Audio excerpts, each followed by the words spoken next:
Ladies and gentlemen, boys and girls, watch nuts and nerds of all ages. Thank you so much for joining me. I am Mark Goldberg, your host here at Mark Vlogs Watches, deep in the heart of the Goldberg Video Studios.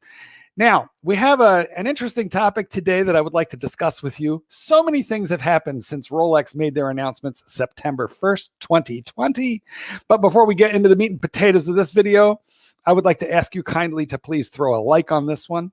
And if you are not already subscribed to my channel, please do it. If you are, thanks for being with me. But 2020, it's a crazy year. Lots happening here, obviously. And I would appreciate doing this with you again. So please subscribe. Now, let's get the quick fist watch out of the way because it's the watch in question.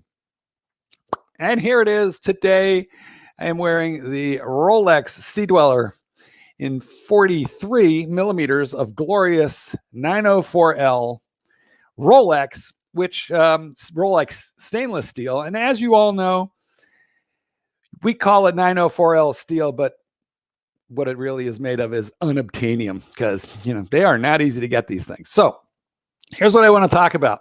What I want to discuss is how is it that Rolex had a 40 millimeter sub, a 43 millimeter Sea Dweller, really pretty darn different watches, which I'm going to show you in a second because I've got a Submariner right over here to pull up and compare. But now the new Submariner is not 40 millimeters, it's 41 millimeters. Its bracelet is not 20 millimeters, it's 21 millimeters. And if we compare it to this is a 43 millimeter watch. So it is no longer 3 millimeters different to the sub. It's only 2 silly millimeters wider, number one.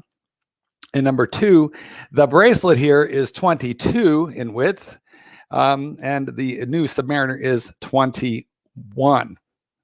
So, there's going to be a small difference in thickness, a small difference in weight, plus we've got the helium escape valve here on the Sea Dweller, but is it going to be that much different than a Submariner? That's really the question. Okay.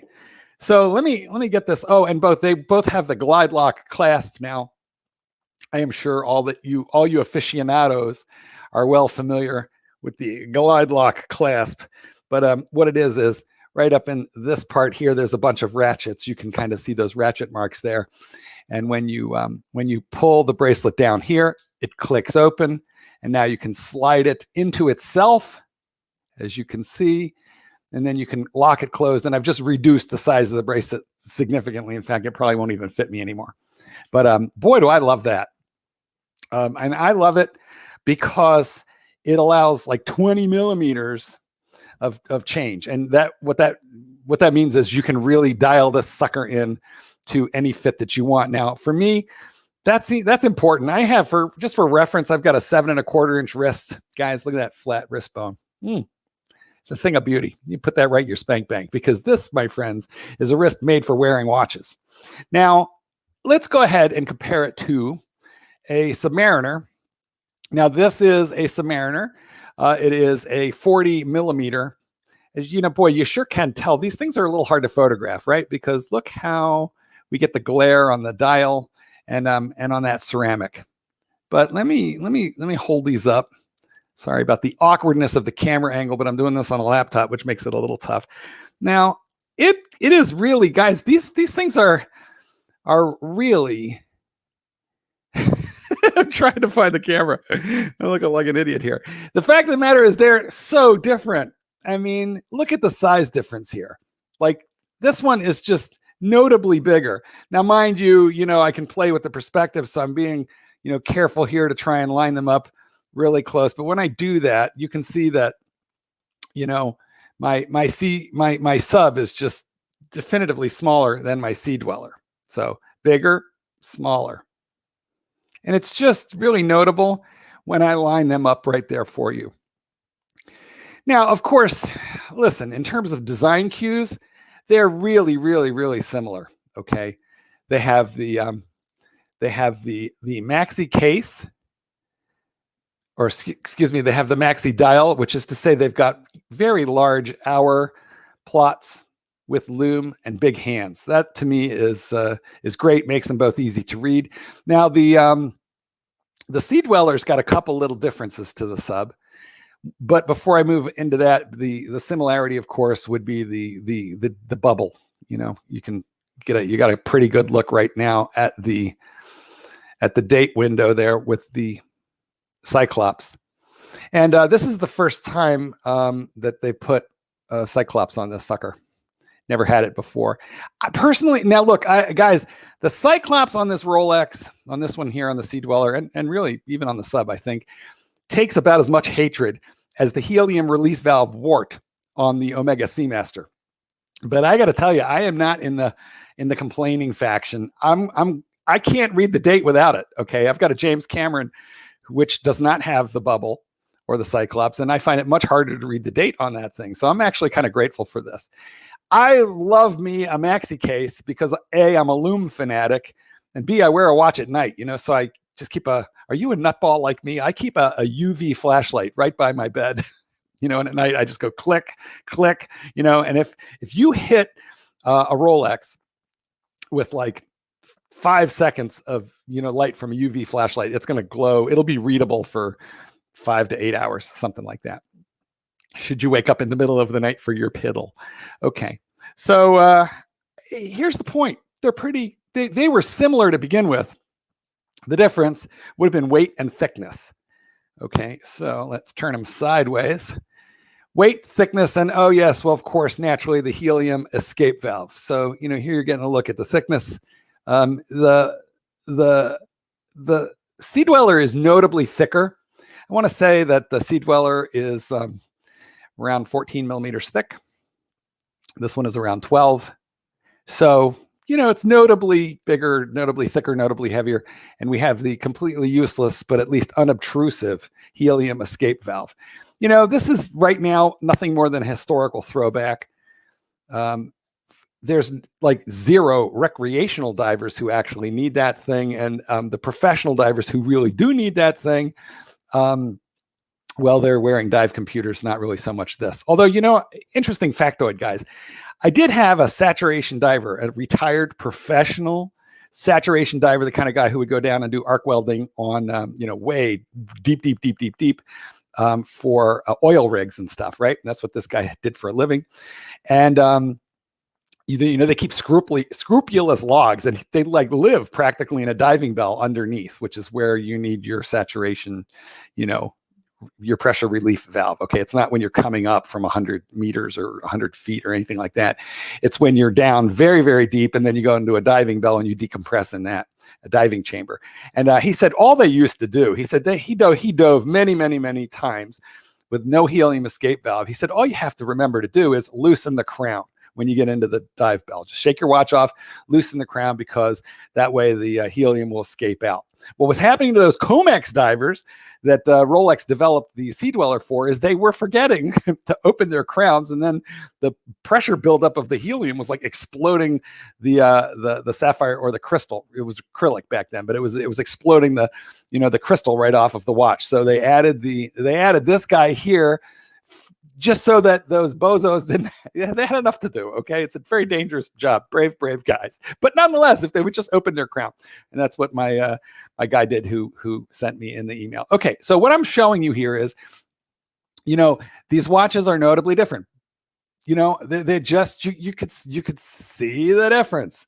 The fact of the matter is that the change is going to definitely affect the differential between these two watches, because this right here, this is the last of the Mohicans. Okay. This is the last 40 millimeter Rolex Submariner that theoretically that they will ever make. I mean, will Rolex roll it back from 41 millimeters? This iteration of this watch lasted 10 years. It was manufactured. This is the first of the ceramics. Before this watch, it was pre-ceramic. And so the bezel was not ceramic like this one. It was, that bezel was aluminum. And the problem is, of course, they scratched and faded and so forth. And Rolex wanted to make a timeless watch. And this is a very hard material. Could potentially shatter if you hit it wrong, but it's very hard and it won't scratch and it won't fade. So, but this iteration of the watch lasted 10 years. Now, how long before that were the ceramics in 40? I think, readers, the subscribers have told me that the original 1953 Rolex was like 38 millimeters. But I want to say it's been a 40 millimeter watch for about 40 years, minimum 40 years. Been a 40 millimeter watch. Now, mind you, this is what we call the super case, where this lug profile is kind of wide, which we're going to talk about in a second, because this lug profile is different than on the Sea Dweller. I'm going to show you. It's also different to the new 41 millimeter sub, which is replacing this watch. But at any rate, the width of the watch at 40 millimeters, well, it was time tested 40 some years. So what they did is they blew this up to 41, and then they made these lugs slimmer. Well, let's take a look now at the Sea Dweller. It's a bigger watch, yes, because this is 43 millimeters here, but look at these lugs. They are svelte, comparatively speaking. I'm going to hold up the Submariner now so you could take a look at these. Just look at the lug profile at the bottom. I keep losing track of what hand I have what in, especially because in the image that I'm seeing, it's like inverted. So for me, that's a little confusing. But here we have the Submariner. And look at its lug profile. It's pretty squared off down at the bottom. And here we have the Sea Dweller. Look at its lug profile. It's slimmer and trimmer there at the bottom. Well, the Sea Dweller at 43 millimeters has the slimmer lug profile that they have just put on the Rolex Submariner. This has the red line, which the sub will not have. It has the helium escape valve, which the sub doesn't. But the bracelet is 22 instead of 21. Here's what I'm saying, guys. If the Rolex Submariner becomes really difficult to find, people might start turning to this instead. So I believe that the popularity of this is going to grow a little bit. I mean, previously, if you were trying to decide between these two watches, you might say, well, this one is lighter, it's smaller, it suits my wrist better. But if you can't even get this anymore, and its replacement is kind of close to this, but super difficult to get, I don't know. What I'm saying is if you have one of these, might be a good time to think about its place in your collection. If you don't have one, you might end up getting one. I would like to go over and share the screen. It's going to take me a second because I barely ever do this. So give me a second to remember how to do it.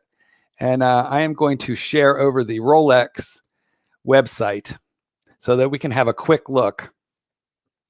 There we go. Let me just go back to StreamYard and make sure, yeah, you are seeing what I want you to see. So let me now go back. Okay.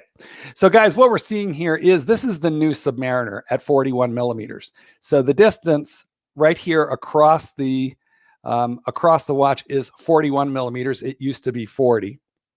It's still about, I want to say 47 millimeters from lug tip to lug tip. So that hasn't much changed. But if you look right here on the bottom, you'll notice that the lugs are definitely slimmed down, much more similar to the Sea Dweller that I just showed you than to the 40 millimeter Submariner, which had a much squarer lug profile. Now, the bracelet here is 21 millimeters across, whereas the old bracelet was 20 millimeters across. Now, there are going to be people who complain, okay, that 20 millimeters is a standard strap and you could throw almost a lot of different straps on your sub, a replacement strap, and 21 is a weirdo and your options are reduced. But here's what I'm going to tell you.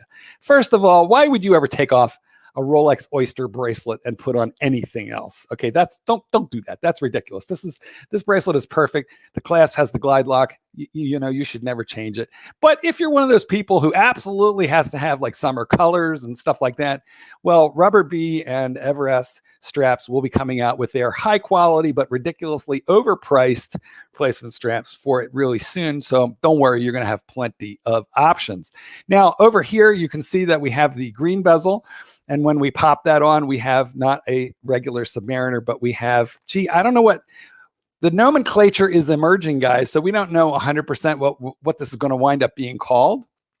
But so far, I would say people are tending to call it the Kermit or the Kermit 2.0. And because that's a green bezel with a black dial. It's different to the Hulk. The Hulk had the green sunburst dial at 40 millimeters, which I have and I love. I don't care what the price of that thing goes to. I am not selling it. Core collection, core. So some people are calling this a Kermit. Some people with a K. Some people are calling it a Cermit with a C, C-E-R, because this is ceramic, whereas the original Kermit, the bezel was aluminum. Other people are calling it the Starbucks because it does look a little bit like the Starbucks logo, but I'm not such a big fan of Starbucks. So me personally, I'm probably more in favor of the Kermit or the Kermit 2.0. And yet other people are calling it the Shrek. So guys, I don't know what this thing is going to be called at the end of the day, but it is a thing of beauty. And I have asked my AD to get one. We'll see if that happens. I hope so.